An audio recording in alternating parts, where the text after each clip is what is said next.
এখন কেউ রোগী আছে, আর ডাক্তার কিন্তু হাজির হয়ে গেছে।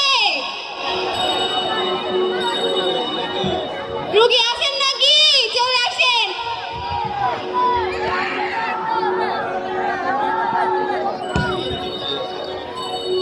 দর্শকের মধ্যে কি কেউ রোগী আছেন? এখন আসছেন তাসমিন, দশম মধুমতি।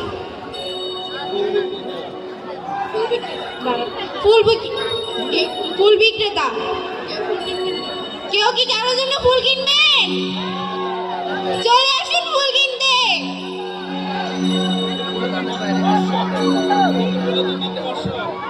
প্রতি ফুলের দাম মাত্র 500 টাকা। এখন আসছে সাদিকুল নাহার মাইশা, নবম যমুনা। বাংলার বধূ